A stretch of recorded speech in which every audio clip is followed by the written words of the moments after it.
வாழ்த்துரை தந்த திரு ராஜன் அவர்களுக்கு நமது நெஞ்சார்ந்த நன்றியை தெரிவித்துக் கொண்டு பொதுநல செயற்பாட்டாளர் திரு பாலகிருஷ்ணன் அவர்களை அன்புடன் மேடைக்கு அழைக்கின்றோம்.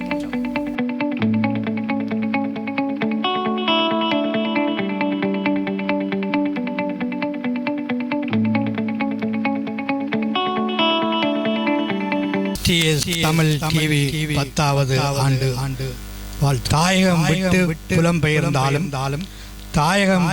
புலம்பெயர்ந்தாலும் தாயக உணர்வு மேலோங்க ஊரில் உள்ள தமிழ் மக்களையும் தாயகம் உணர்வு மேலோங்க ஊரில் உள்ள தமிழ் மக்களையும் உலகெங்கும் பரவி வாழும் தமிழ் மக்களையும் உறவு பாலமாய் நின்று அரசியல், ஆன்மீகம், மருத்துவம் போன்ற பல துறைகள் சார் பலரை மொழியால் கலையால் ஒன்றிணைத்து 10 ஆண்டு காலம் ஒளி ஊடகமாய் பவனி வரும் STS தமிழ் தொலைக்காட்சியின் சேவையினை பாராட்டும் வேளையில் இதன் நிறுவனர் திரு தேவராசா அவர்களையும் அவருக்கு உறுதுணையாய் நின்று செயலாற்றும் நிர்வாகத்தினரையும் இந்த நன்னாளில் உங்கள் பணி தொடர மனதார வாழ்த்துகின்றோம்.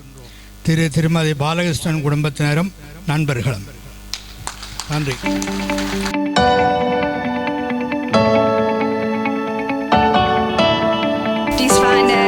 Kurze Ehrung von der Familie Balakrishnan für das 10-jährige Dienst als Medienvertreter an Herrn Theverasa. தொடர்ந்து நாம் ஒரு பாடலுக்குள் நுழைகின்றோம். இந்த பாடலை தருவதற்கு திரு எமிலியானஸ் அவர்களை அன்புடன் மேடைக்கு அழைக்கின்றோம்.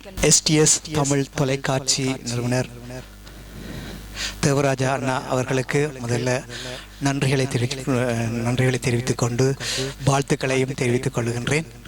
இவரை எனக்கு 30 வருடங்களுக்கு மேலாக இவரோடு சேர்ந்து நான் பணியாற்றி இருக்கின்றேன். இவருடைய இசையில் நான் பல பாடல்கள் பாடியிருக்கின்றேன். அந்த வகையில் மிகவும் ஒரு அருமையான ஒரு இசைக்கலைஞன், இசையமைப்பாளர். அந்த ரீதியில் அவருக்கு நன்றிகளை தெரிவித்துக் கொள்கின்ற இந்த சந்தர்ப்பத்தை வழங்கியதற்கு.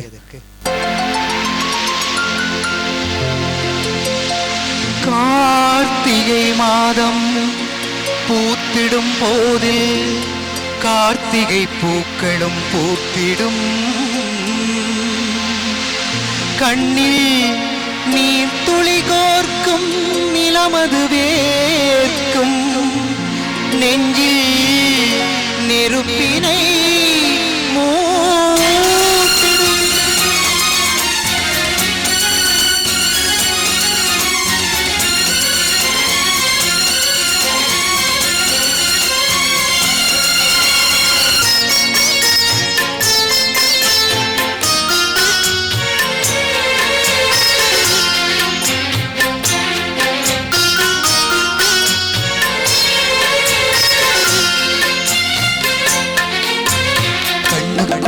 வைத்து காத்திடும் வீரரை மண்ணுக்குள்ளே விதைத்தோ, அந்த புண்ணியர் நெஞ்சிலே பூத்ததோ கனவினை எண்ணத்திலே வளர்த்தோ. கண்ணுக்குள்ளே வைத்து காத்திடும் வீரரை மண்ணுக்குள்ளே விதைத்தோ, அந்த புண்ணியர் நெஞ்சிலே பூத்ததோ கனவினை எண்ணத்திலே வளர்த்தோ. கல்லறை வாழ்ந்திடும் வல்லவரே உம்மை கைதள வந்துள்ளோம் கண்டிருப்பீ, மெல்லிய புன்னகை மேகங்களே உங்கள் சொந்தங்கள் வந்துள்ளோம் வாய்திறப்பீ. கண்ணுக்குள்ளே வைத்து காத்திடும் வீரரை மண்ணுக்குள்ளே விதைத்தோ, அந்த புண்ணிய நெஞ்சிலே பூத்ததொரு கனவினை எண்ணத்திலே வளர்த்தோ.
நாள் கார்த்திகையில் எங்கள் மாதவ நாளதும் கார்த்திகையில் கார்த்திகை மாதம் கருப்பு இந்த கார்த்திகை மாதம் நெருப்பு கார்த்திகை மாதம் கருப்பு இந்த கார்த்திகை மாதம் நெருப்பு கண்ணுக்குள்ளே வைத்து காத்திடும் வீரரை மண்ணுக்குள்ளே விதைத்தோம் அந்த புண்ணிய நெஞ்சிலே பூத்ததொரு கனவினை எண்ணத்திலே வளர்த்தோம் கல்லறை வாழ்ந்திடும் வல்லவரே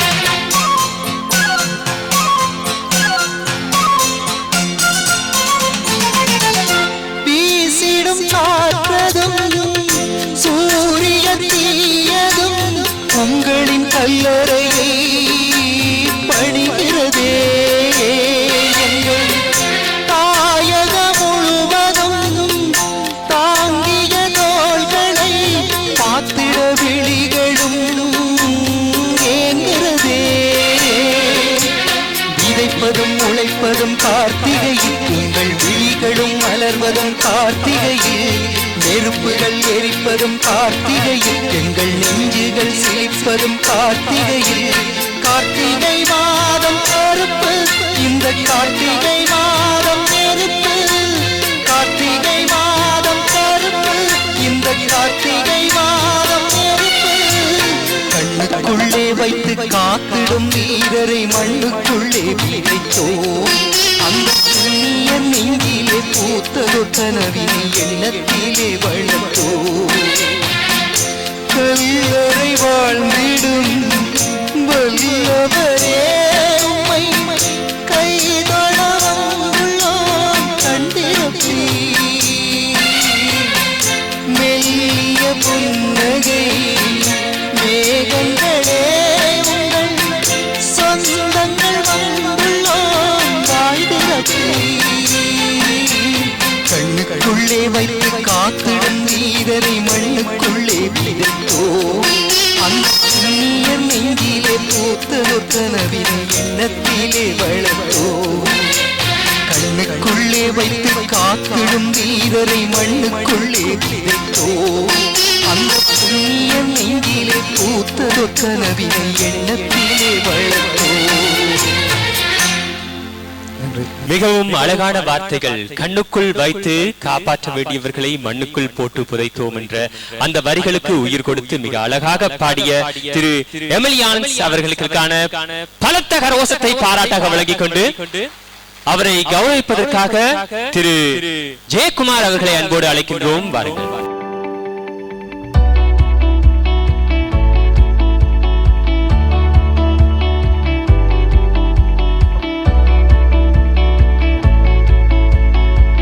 அடுத்தபடியாக மீண்டும் இந்த மேடையில் ஒரு கௌரவிப்பு அரங்கேற இருக்கின்றது.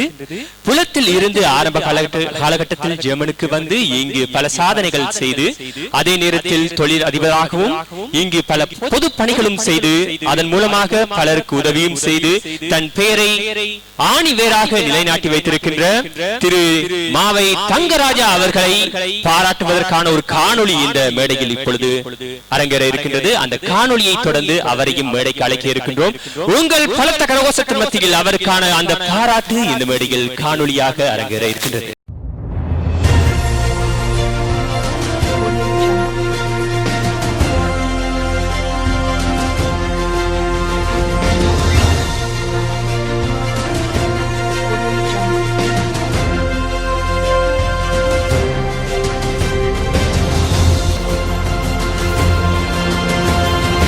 STS Tamil Television Awards 2026 40 ஆண்டு கால இடைவிடாத உழைப்பு, அர்ப்பணிப்பு மற்றும் தன்னிகரற்ற தலைமை மூலம் பொறியியல் துறை நிறுவனத்தை உருவாக்கியதோடு உலகத் தமிழர் பண்பாட்டு இயக்க ஆலோசகரும் உலகத் தமிழர் பண்பாட்டு மையத்தின் ஸ்தாபகரும் அறிவியல் கல்வி நிலையத்தை கிளிநொச்சியில் நிறுவியவரும் அத்தோடு கல்வி மற்றும் விடுதலை போரினால் வலுவிழந்தோர் வாழ்விழந்தோர் மற்றும் வடக்கு கிழக்கு மாகாணங்களுக்கான மருத்துவ உதவி திட்டங்களை தன் சொந்த நிதி மூலம் வழங்குவதில் பொது சேவையாளனாக உயர்ந்திருக்கும் தொழில் அதிபர் திரு மாவை தங்கராஜா அவர்களுக்கு சாதனை செம்மல் எனும் விருதை STS தமிழ் தொலைக்காட்சி நிறுவனம் தனது 10வது ஆண்டு விழாவில் வழங்குவதில் பெருமை கொள்கிறது.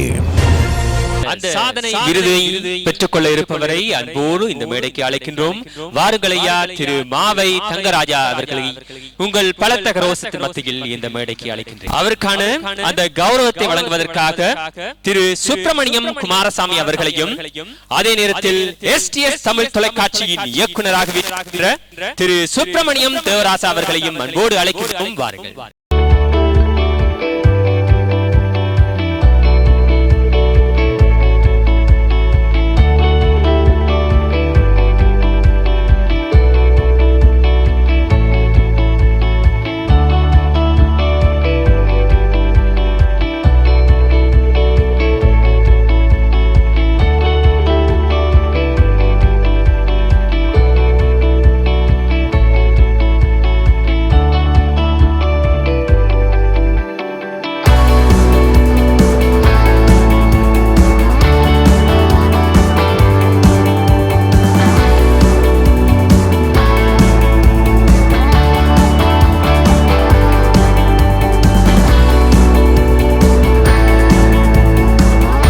வணக்கம். இங்கு குழுமியிருக்கின்ற எங்கள் ஈழத்தமிழர்களுக்கும் இந்த நகரபிதா எங்களை ஆர்வமாக பார்த்து கொண்டு இருக்கின்றார், அவருக்கும் எங்களது நன்றி. இந்த விருது என்றது எனக்கு அது உடன்பாடு இல்லாத விடயம். ஏனெனில் நான் விருதுக்காக எனது தொழிலையோ எனது சேவையை நான் முன்வைத்து வாழ்பவன் அல்ல. இது தேவராஜா அவர்களுடைய கண்டிப்பான வேண்டுகோள் என்றபடியால் சரியென்று ஏற்றுக்கொண்டேன். ஆனால் நான் இன்று மற்றது இந்த தேவராஜா என்ற ஒரு மனிதன் இலங்கையில் இசை அமைப்பாளராக இருந்ததை நான் நன்கு அறிந்தேன். இவரோடு இணைந்து செயல்பட்ட எனது நண்பர் முல்லை மோகன் அவர்களை இந்த நேரத்தில் நான் மறக்கவும் முடியாது.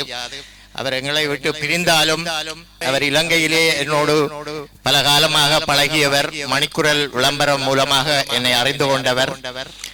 இந்த நேரத்திலே அவர் இல்லை என்றது எனக்கு மிகுந்த ஆழ்ந்த கவலையோடு. இந்த ஊடகங்கள் அல்லது பத்திரிகையாளர்கள், தொலைக்காட்சி நிறுவனர்கள், கல்வி சேவையாளர்கள் என்று பல பன்முகங்களை கொண்ட மக்கள் இந்த ஜெர்மனியில் வாழ்ந்து கொண்டிருந்து தங்கள் ஒவ்வொருவருடைய திறமை படைப்புகளையும் இன்று படைத்துக் கொண்டிருப்பது ஒரு பெருமைக்குரிய விடயம் என்பது நான் இந்த இடத்திலே சொல்ல வேண்டும்.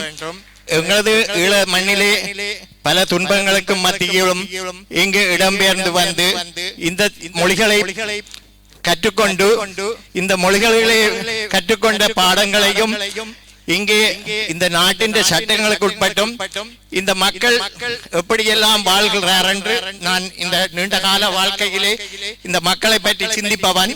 அதே கட்டத்தில் எமது நாட்டிலே விதவைகள், போரிலே பாதிக்கப்பட்ட சிறார்கள் போன்றவர்களை நினைவு கூறுவேன். அவர்களுக்காண்டித்தான் நான் முன்னுதாரணமாக எடுத்து அவர்களுக்கு சேவை செய்து கொண்டிருக்கின்றேன். எந்த எதிர்பார்ப்புகளையும் நான் எதிர்பார்ப்பவன் இல்லை. நான் எனது தொழில் நிறுவனம் மூலமாக ஆற்றிவிடும் சேவை எங்களுடைய மக்களுக்காக பெரும்பாலும் அவர்களுடைய தேவைகளை பூர்த்தி செய்யும் மூலமாக நான் சேவை செய்கிறேன். எனது சொந்த பணத்திலேயே நான் இந்த சேவையை செய்து கொண்டிருக்கின்றேன். அதே போல இங்கே எனது நிறுவனம் மூலமாக ஜெர்மன் மொழி பேசுகின்ற இங்கத்தில் புறப்படமாக கொண்டவர்களுக்கு தான் வேலை வழங்கி இருக்கின்றேன். அதிலே நான் பெருமையும் அடைகின்றேன். நிறைய சவால்களை எதிர்கொண்டுதான் நான் இந்த எனது தொழிலை நடத்தினேன். ஆனா இன்றைக்கு அது பலன் இன்று எனக்கு இவ்வளவு பெருமையை தந்திருக்கின்றது. சந்தோஷமாக இருந்தாலும் நான் என்னுடைய மண்ணை தான் கூட நேசிப்பவன். இங்கு பத்திரிகையாளர்கள், கல்வி செயலாளர்கள், படப்பிடிப்பாளர்கள் போன்ற சிபோ அவர்கள், ஜீவகன், மற்றது எங்களுடைய மண் சிவராஜா போன்ற திறமையான சேவையாளர்களை நான் இதிலே நினைவு கூற வேண்டும். அவர்கள் செய்கிற பணி எங்களுடைய நாட்டிலே புலம்பெயர்ந்து வந்துகின்ற மக்கள், இந்த இளையோர், அடுத்த தலைமுறைகள் எந்த முறையில் எங்களோட மொழிகளை மறக்காமல் அவர்கள் தொடர்ந்தும் முன்னோர்கள் காட்டிய வழிகளுக்கு அமைவாக இங்கு பாடசாலைகளை வைத்து கல்வி பயிற்றுக் கொண்டிருக்கின்றார்கள். அவைகளுக்கு நான் இந்த இடத்திலே நன்றி கூறிக்கொண்டு, தொலைக்காட்சியை நடத்தி இவ்வளவு காலமாக 10 வருடத்தை கடந்து அவர் இன்றும் அவர் வெற்றி நடை போட்டுக் கொண்டிருப்ப அவருக்கு நான் துணையாக இருக்கின்றேன். அவருக்கு நான் 3 வருடத்துக்கு முன்னமே நான் இந்த விழாவை கொண்டாட வேண்டும் என்று கேட்டிருந்தேன், முல்லைமோகன் இருந்த காலத்தில்.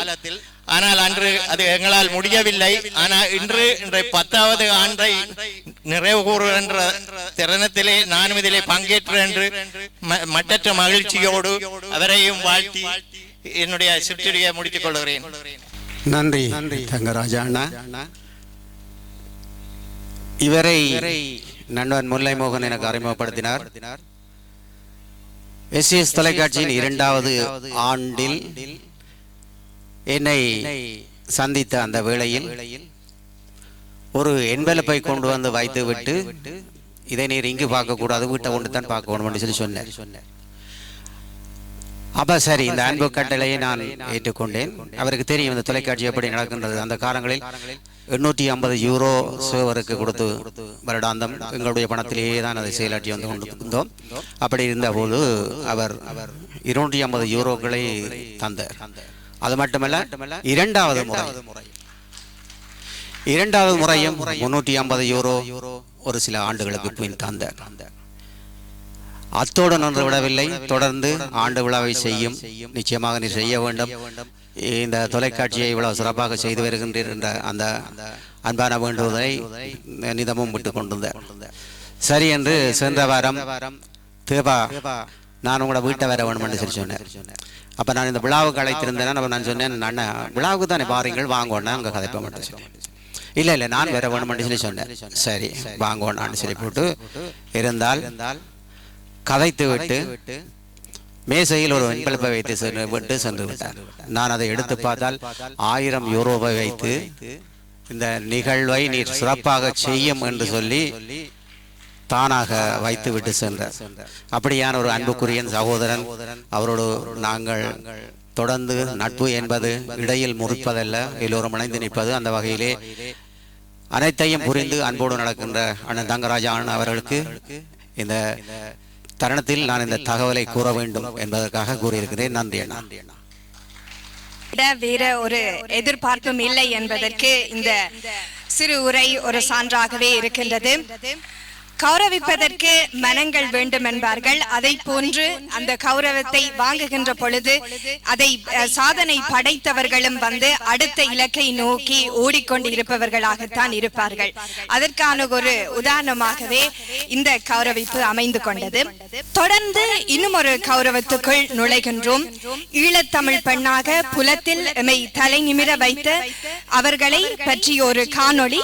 அதை பார்த்துவிட்டு யார் என்று மேலும் பார்த்துக் கொள்வோம்.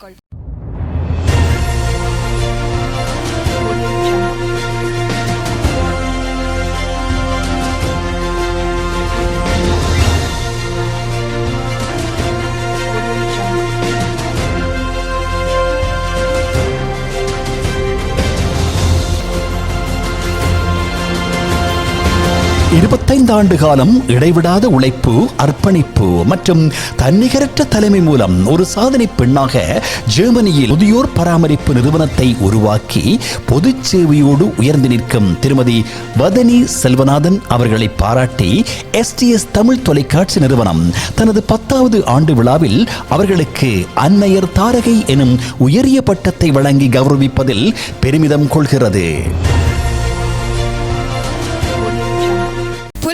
பலம் கொண்ட பெண்ணாக தன் நெடுந்தூர உழைப்பால் தமிழினத்தை தலை நிமிர வைத்த ஒரு ஆளுமையாக முதியோர் இல்லம் அமைத்து பொது நலத்துடன் சேவை புரிகின்ற ஒரு தாரகையை, ஒரு தொழில் அதிபரை நாம் கௌரவிக்கின்ற நேரமாக இருக்கின்றது. முதியோர்கள் என்றாலே உலகத்தினுடைய சனத்தொகையில் நாம் பார்த்து கொண்டால் அதிகூடியதாக வயது போனவர்கள் அல்லது வயது முதிர்ந்து கொண்டு இருக்கின்றவர்களுடைய அதாவது அவர்களுடைய அந்த அளவு இன்னும் இனிவரும் ஆண்டுகளில் இன்னும் கூடுதலாக இருக்கின்றது.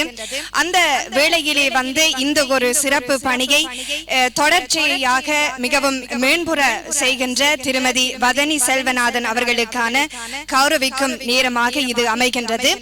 இந்த கௌரவத்தை வழங்குவதற்கு SCS தமிழ் தொலைக்காட்சியினுடைய துணை இயக்குனர் திருமதி சுதேதிகா தேவராசா அவர்களையும் மற்றும் திருமதி சுதா நதீசன் அவர்களையும் மேடைக்கு அழைக்கின்றோம்.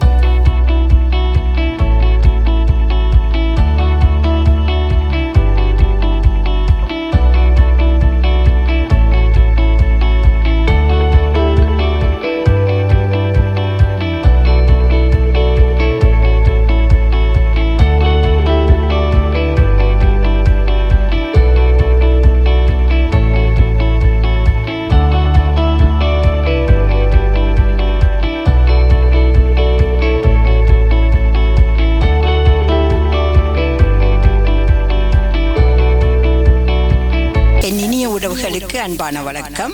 சொன்னவர் போல்தான் எனக்கும் இந்த விருதுகளில் பெரிய ஆர்வமோ இல்லை. அன்போடு தரும் பொழுது மறக்க முடியாது.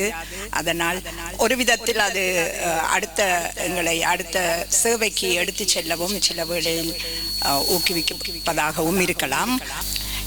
கௌரவத்தை எனக்கு தந்ததற்கு நன்றி. நான் 21 வருடமாக இந்த ஜெர்மனியில் இந்த தொழிலை செய்து கொண்டிருக்கின்றேன். ஒவ்வொரு மேடையிலும் நான் சொல்வது என்னவென்றால், எமது பிள்ளைகள் இந்த தொழிலை விரும்பி படித்து எனக்கு அடுத்ததாக இந்த நாட்டில் எம்மவருக்கான ஒரு வயோதிப சேவையை தொடங்க வேண்டும் என்பது என்னுடைய நிறைய கால விருப்பம் மட்டுமல்ல, அது ஒரு கட்டாயமான தேவை. ஏனென்றால் எமது வயோதிபர்கள் அல்லது நோயாளர்கள் சாப்பாடு சாப்பிட முடியாமல் அந்த மொழி தெரியாததால் அவர்களுக்கு டெமெண்ட் என்று சொல்லி, இப்ப போன கிழமை ஒருவர் சொன்னார், தனக்கு சாப்பாடு இல்லாமல் தான் 30 கிலோ மெலிஞ்சு வாழுறதுக்கு விருப்பம் இல்லாமல் இறப்பதற்கு முடிவெடுத்திருக்கின்றார். 2 முறை அதற்கான ஆஸ்பத்திரியிலும் அவர் போயிருந்திருக்கின்றார். நீங்கள் எல்லோரும் நினைக்கலாம், நாங்கள் இந்த நாட்டில் அளவுக்கு மிஞ்சிய பணம், அளவுக்கு மிஞ்சிய தீமீர், அளவுக்கு மிஞ்சிய வசதிகள் எல்லாம் இருந்தால் மட்டும் எங்களுக்கு எல்லாம் கிடைத்துவிடும் என்றது இல்லை. எமது சமுதாயம், இதை நான் இப்பொழுது ஒரு 10 வருடமாக ஜெர்மனியில் சொல்லிக் கொண்டுதான் இருக்கின்றேன். ஆனால் எனக்கு அடுத்த சமுதாயம் அதை காது கொடுத்து கேட்பதாக இல்லை. அவர்கள் பிழை என்று நான் சொல்ல மாட்டேன். இந்த அம்மா அப்பாவும் அவர்களுக்கு துணை இருப்பதில்லை. அம்மா அப்பா இந்த நேரம் பிள்ளைய யூனிவர்சிட்டிக்கு போக இல்லையோ, மெடிசின் படிக்க இல்லையோ, அல்லது இன்ஜினியரிங் போக இல்லையோ, அல்லது வேறு ஏதாவது படிக்க இல்லையோ, ஏன் நீங்கள் ஒவ்வொருவரும் இந்த தாதி தொழிலை அது படிச்சு முடிச்சு 3 வருஷம், உங்கள் பிள்ளைகள் சில வேளைகளில் 5 ஆண்டுகள் இல்லை, 7 வருடங்கள் இல்லை, 10 வருடங்கள் யூனிவர்சிட்டியில் படிக்கிறவர்களையும் எனக்கு தெரியும். ஒரு 3 வருஷம் நீங்கள் இந்த தொழிலை படித்து முடித்தால் 4000 இருந்து 4500 யூரோ வரை தொடக்க சம்பளத்தில் இருந்து உங்களுக்கு சம்பளம் தர ஒவ்வொரு ஆல்டன்ஹைமும், ஒவ்வொரு பிளேகடின்ஸ்டும், ஒவ்வொரு வயோதிப தொழில் நிறுவனங்களும் காத்து கொண்டு இருக்கின்றன. ஒருவர் பிராங்க்ஃபோர்ட்டில் எனக்கு சொன்னார், எந்த பிள்ளை பிளேக படிக்க போதோ, சரி உங்களோட பிள்ளை பிளேக படிக்க வேணாம், ஆரோரு பெத்த பிள்ளை உங்களை எல்லாரையும் பார்க்கணும், அப்படித்தானே? கொஞ்சம் யோசியுங்கள். இன்னும் ஒரு 5 வருஷத்தில் இல்லை 10 வருஷத்தில் நாங்கள் எல்லோரும் அதே நிலைக்கு போகின்றோம். 30 கிலோ அப்னிமெண்ட் செய்யத்தான் போகின்றோம். பைத்தியக்கார ஆஸ்பத்திரிக்கு போகத்தான் போகின்றோம். ஆதலால் எங்கள் தேவை எது என்பதை யோசியுங்கள். உங்கள் பிள்ளைகளுக்கு கொஞ்சம் சொல்லுங்கள், எது தேவை என்று சொல்லுங்கள். அதுவும் நோர்த் ரைன் வெஸ்ட்பாலினில் அளவுக்கு மிஞ்சிய நமது மக்கள் இருக்கின்றார்கள். அவர்களுக்கு நிறைய தேவைகள் இருக்கின்றது. ஒரு மகன் 4 வருடங்களாக அடுத்த மாநிலத்திலிருந்து அம்மாவை கொண்டு வருவதற்கு 4 வருடங்களாக சோசியல் அம்டுடன் போராடுகின்றார். முந்த நாள் கெரிஸ்ட் போய் வந்தார். அவருக்கு அப்ளேனும் கிடைச்சிட்டது, கொண்டு வர முடியாது, சோசியலம் கொடுக்க மாட்டது. நோர்த் ரைன் வெஸ்ட்பாலினில் நிறைய தமிழர்கள் அப்படி இருக்கின்றார்கள். அவர்களுக்கு நோர்த் ரைன் வெஸ்ட்பாலினில் ஒரு பிளேகடின்ஸ்ட், ஒரு டாகஸ் பிளேக, ஒரு அதனுடன் சம்பந்தப்பட்ட ஒவ்வொரு நிறுவனங்களும் வர வேண்டும். நான் சொல்லிக் கொண்டிருப்பதின் அர்த்தம் அல்லது அதனுடைய வீரியம் உங்களுக்கு புரியவில்லை என்றுதான் நான் நினைக்கின்றேன். நிச்சயம் இந்த இளைய தலைமுறை இந்த முதலீடு செய்கிற ஒரு 10 பேர் இருந்தால் ஒரு பெரிய எங்களுக்கான ஒரு நிறுவனம் செய்யலாம். உங்களுக்கு அது ஒரு 2 வருஷத்திலேயோ 3 வருஷத்திலேயோ உங்களோட காசு முழுக்க கிடைச்சு அதை விட வருமானம் தான் வரப்போகுது. அதையும் சொல்லிக் கொண்டுதான் இருக்கின்றேன். அது உங்களுக்கு கட்டாயமான தேவை, எங்களுக்கு கட்டாயமான தேவை.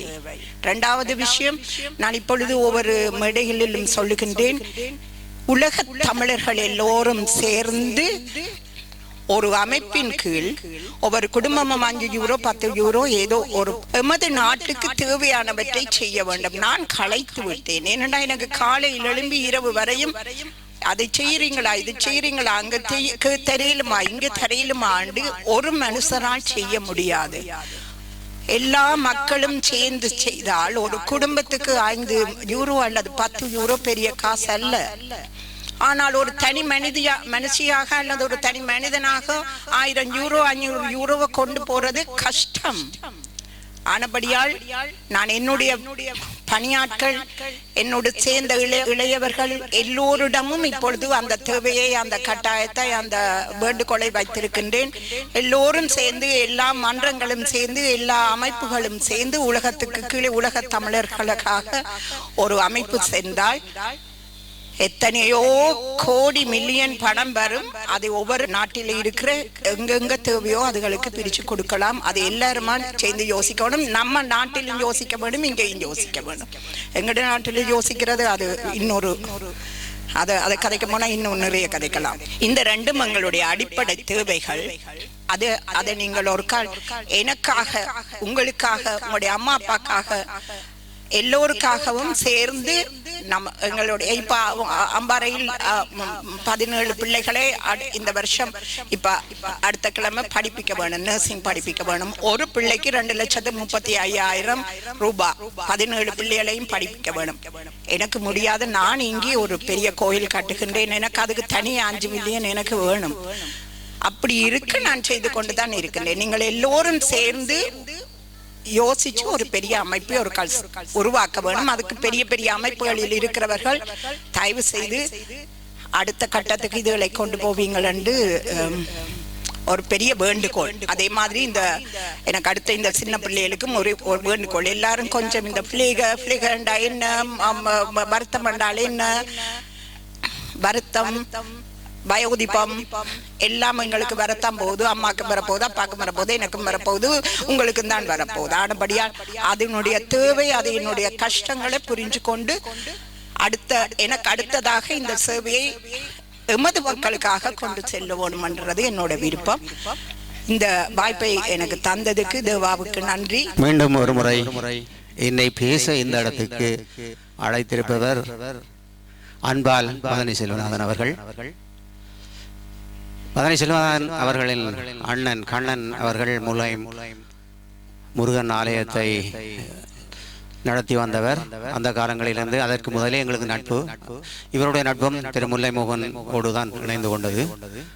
அந்த வகையிலே மதனி செல்வநாதன் அவர்களுக்கு சென்ற ஆண்டு கூறியிருந்தோம், இப்படி தொலைக்காட்சி ஒன்று நடத்துகின்றோம், நீங்கள் சிறப்பாக முதியோர் இல்லத்தை நடத்துகின்றீர்கள், இந்த தொலைக்காட்சியின் நோக்கையும் சொல்லி உங்களால் முடிந்த உதவியை செய்யுங்கள் என்று சொல்லி மாதாந்தம் 200 யூரோவை எங்களுக்கான அனுசரணையாக வழங்கி நிற்கின்ற ஒரு சிறப்பானவர். இந்த சிறப்பு மட்டுமல்ல, இன்று கூட வரும்போது 1000 யூரோவை கொண்டு வந்து தர வேண்டும் என்ற அன்போடு அழைத்து தந்திருக்கின்றார். பணம் தருவது பெரிதல்ல, பணம் தருவது பெரிதல்ல, ஆனாலும் அன்பு, அத்தோடு ஒரு கலைஞனாக பலர் செய்கின்ற விடயங்களை நேசித்து அந்த கலைக்காக நாங்கள் அவர்கள் போகும் நோக்கத்துக்காக தங்களால் உதவி செய்ய வேண்டும் என்ற அந்த சிறப்புக்கும் சிரத்தைக்கும் நன்றிகளை கூறிக்கொள்கிறேன். நன்றி. திருமதி வதனி செல்வநாதன் அவர்களுடைய சிறப்புரையை கேட்டிருந்தோம். விழிப்பு மிக்க கருத்துக்களை அது பொதிந்திருக்கின்றது. மீண்டும் ஒரு முறை அவரது சேவைக்கான வாழ்த்துக்களை தெரிவித்துக் கொள்கின்றோம்.